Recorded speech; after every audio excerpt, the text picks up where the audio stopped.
Today, we are covering two horrible cave tragedies. In the first story, an unexpected flood traps a group of students deep inside a cave with no way out. In the second, a clash of ego and bad temper leads to a disastrous outcome. As always, viewer discretion is advised. March 1st, 2012. A clear Kentucky afternoon. 8 teenagers and their teacher stood at the entrance of Hidden River Cave, ready for a 3-hour off-trail tour, one that would take them into parts of the cave few ever see. Hidden River Cave isn't a tourist-friendly cavern with lights and railings. It's a vast, winding system of underground passages, dark, unpredictable, and shaped by an underground river cutting through its lower levels. The group was young, excited, and mostly inexperienced. Their teacher had planned the trip as a hands-on lesson about geology and underground life. It was supposed to be safe, educational, memorable. They entered with headlamps and basic gear, confident that nothing could go wrong. The sun was out, the weather seemed perfect, but caves don't follow surface rules. Their guide led them deeper, through narrow tunnels, across slick rock, and into wide chambers. With every step, they left the safety of the surface further behind. The light faded, the temperature dropped. The cave seemed calm, still. But Hidden River Cave had its own plans. By the time they reached the 1.5-mile mark inside Hidden River Cave, the group had crossed into a world completely detached from the surface. No cell signals, no outside sounds, only rock, darkness, and the faint beams of their headlamps. Their only lifeline was the guide who brought them in. But above ground, the weather was changing fast. As the group explored the cave's deepest chambers, a powerful storm system began forming overhead. A supercell, capable of unleashing massive rainfall in a matter of minutes, was building strength. What began as a few scattered drops quickly escalated into a torrential downpour. Streams overflowed, roads began to flood, and all of that water was heading toward one place: Hidden River Cave. Deep underground, the teenagers and their teacher had no idea what was happening. They continued exploring cave formations and learning about underground ecosystems, unaware that millions of gallons of rainwater were surging into the cave behind them. Caves like Hidden River Cave act like giant funnels. Every drop of rain on the surface eventually finds a path underground, through cracks, sinkholes, and open channels. And once it starts pouring in, it doesn't take long for the lower chambers to fill. The group was about to find themselves trapped in one of the most dangerous places imaginable during a flash flood. During normal weather, this creates the gentle underground streams that make caves so beautiful. During violent storms, it creates killer floods that can fill entire cave systems in minutes. Such was the terrifying case during the Hidden River Cave flooding. Hidden River Cave's executive director, David Foster, and guide Joe Forsyth were monitoring conditions from above ground when they realized the severity of the situation. The peaceful underground river they knew so well was transforming into a monster. This marked the beginning of one of the most intense underground cave flood rescue efforts ever undertaken in Kentucky. Foster and Forsyth measured the water level and watched in horror as it climbed rapidly, 1 foot, 2 feet, 3 feet deep, and still rising with frightening speed. Underground flooding doesn't behave like surface flooding. There's nowhere for the water to spread out, so it concentrates in the cave passages with tremendous force. This is why supercell storm cave disasters can be so deadly for anyone caught below. Foster and Forsyth faced an agonizing decision. The safe choice was to wait above ground and hope the group could find high ground inside the cave. But they knew the cave's layout. There weren't many places 1.5 miles deep where 9 people could escape rising floodwater. If they were going to save these people, they had to act immediately before the water levels made rescue impossible. The two experienced cave explorers made the kind of split-second decision that separates heroes from bystanders. They gathered emergency rescue equipment and plunged into the flooded cave, fighting against torrents of muddy water that grew stronger with every step. Their bravery during the Hidden River Cave emergency would later be recognized by the caving community worldwide. Forsyth and Foster had to feel their way along walls and ceiling formations, often moving through chest-deep water that threatened to knock them off their feet. Meanwhile, 1.5 miles, 2.4 kilometers deeper in the cave, the group was beginning to realize something was terribly wrong. The gentle underground stream they had been following was now a rushing torrent. Water levels were rising visibly, and the sound of flowing water had changed from a peaceful babble to an ominous roar. The 9 trapped individuals found themselves in every cave explorer's worst nightmare scenario. The passages they had used to enter were now filled with fast-moving water. Their headlamps illuminated a scene of underground chaos, muddy torrents rushing through spaces that had been dry hours earlier.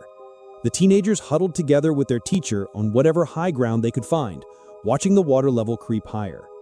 Some were crying. Others sat in stunned silence, realizing they might die tonight. Flooding cave disasters often strike with little warning, and survival depends entirely on swift decisions and luck. The teacher tried to maintain calm and keep the group together, but the reality of their situation was becoming undeniable. Their safe route out was gone, potentially forever. Even if the rain stopped immediately, it could take hours or days for water levels to recede enough for safe passage. The group pressed themselves against the highest walls they could find, but the water kept rising. What had started as ankle-deep flooding was now knee-deep, then waist-deep.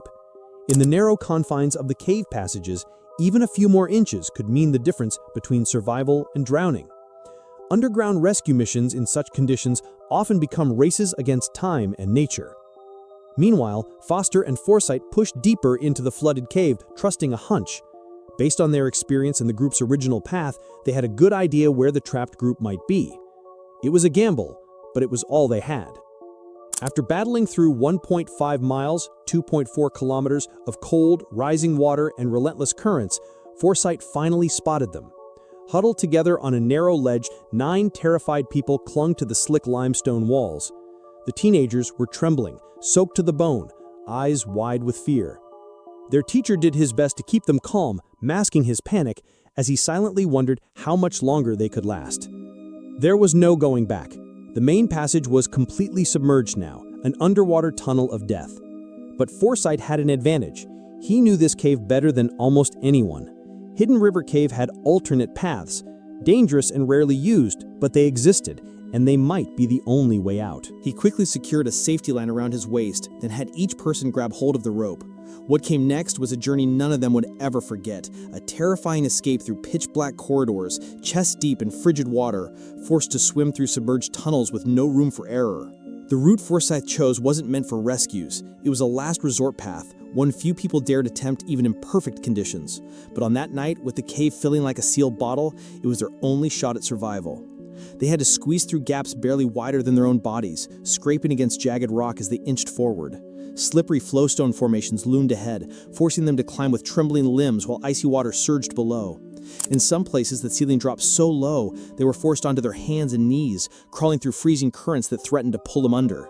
More than once, a teenager lost their footing, feet swept out from under them by the relentless flood, but the safety line connecting them to Forsyth held fast. It was their lifeline. The water was bone-chilling, thick with mud, and littered with branches and debris torn from the surface. Every step was a desperate battle, not just against the cave, but against panic. Time blurred. The narrow, winding route felt endless, but Forsyth pressed on, his knowledge of the cave becoming their only hope. Finally, after what felt like hours navigating the submerged labyrinth, the terrain began to rise. The water receded, the walls widened, the ceiling lifted. They had made it to higher ground. From there, the group followed dry tunnels, passages that remained untouched by the floodwaters until a sliver of light marked the path to safety. Not the same entrance they'd come through, but a forgotten exit only Forsyth knew existed. When they finally emerged from the depths of Hidden River Cave, their bodies were trembling from exhaustion and cold, their minds from shock. The teenagers collapsed onto the muddy earth outside, some sobbing, others too numb to process what had just happened. But they were alive. All 9 had survived what easily could have become a tragedy. The storm that had trapped them was finally starting to pass, yet the cave behind them remained flooded, sealed off even now by water. The main passages were still impassable, confirming what Forsyth knew from the beginning. The hidden route had been their only way out. This next tragedy was caused by a sudden argument between the explorers, leading to a devastating tragedy. April 26, 1982. 21-year-old James May saw the world as his to conquer. Arrogant, overconfident, and unwilling to back down from any challenge, he set his sights on Hookako Cave near the Cave of the Winds in Colorado. James's bride was his driving force and his greatest flaw. Friends knew how quickly his temper flared and how hard his ego was to bruise. That Saturday morning, he led the way with his usual swagger, convinced the cave would be no match for him. Dressed in a shirt and jeans, knee pads strapped on, and 3 flashlights in hand, he carried no food or water. Extra batteries in his pocket were, in his mind, all he needed. His friends followed quietly, perhaps wary of where his confidence might lead. Deep inside the cave, tension snapped. In the cold, narrow passages, a heated argument erupted. Words were lost to time, but the result was unmistakable. James, boiling with anger, turned to his companions. "Leave me! I'll find my own way out!" he shouted. His pride wouldn't let him back down, and so they left him. His companions, worn down by his temper, took him at his word. Maybe they thought he'd catch up, humbled. Maybe they hoped the cold darkness would teach him a lesson. Either way, they left. Alone in the belly of the earth, James believed he was still in control. He clicked on his flashlight and pressed deeper into the cave, pride keeping fear at bay. At first, solitude felt like victory, but the further he went, the more the shadows stretched, and the louder his footsteps echoed back at him. Hours slipped away. The path to daylight, so clear in his mind, was gone. Each turn led to another dead end. Each new route sank him deeper into the maze. His mouth grew dry, his stomach twisted with hunger, and the beam of his flashlight grew weaker with every step. James curled up on a damp rock, panic gnawing at him. Somewhere in the darkness, water dripped in a slow, steady rhythm, each drop a reminder that time was slipping away. One by one, his flashlights died. The cave swallowed him in complete blackness, the cold cutting through his thin shirt and jeans. Shivering, he felt exhaustion drag at his body. His temperature was dropping fast. Desperate, he scraped together a fire, a weak, sputtering flame. He fed it everything he had left, his shirt, knee pads, even his flashlight batteries. Soon he was left with only pants and sneakers, the cold gnawing at him again. His skin was raw from scraping against the rock. Hypothermia clouded his mind, twisting his thoughts into strange visions. Climbing over stone roofs, police in pursuit. The hunger, the cold, the fear blurred the line between dream and reality. While James fought the cold and darkness, his friends had no idea how bad things were. They re-entered the cave the next day, spotted his light in the distance, only for him to switch it off and ignore their calls. Assuming he was fine, they left. By Sunday night, his mother reported him missing to the El Paso Sheriff's Department. A search team went in, but 5 hours of combing the tunnels turned up nothing. On Monday around noon, Barney Foster, an experienced caver, heard about the search on TV and took matters into his own hands. The official search was losing steam. James had a history of disappearing for days, but Foster wasn't willing to leave him in the dark. He squeezed through the cave's tightest passages, places few dared to go. In one narrow stretch, he found a flashlight, the first sign. Pushing deeper into the upper rear section of the cave, he entered a small room choked with massive rock slabs. That's when he heard it, a faint cough. James May lay on the cold stone, battered, bruised, and barely conscious. He had burned everything but his pants and sneakers to survive. His body was scraped raw, but he was alive. Foster handed James an energy bar and water, then began the slow, careful journey back to daylight. After 54 hours lost underground, James had survived, but only just. He was rushed to the hospital in critical condition, severe dehydration, hypothermia, and exhaustion. Doctors admitted him immediately, and he spent weeks recovering. In that time, the cave's lesson sunk in. The darkness had taken his strength, stripped away his arrogance, and left him with a humility nothing else could have taught him.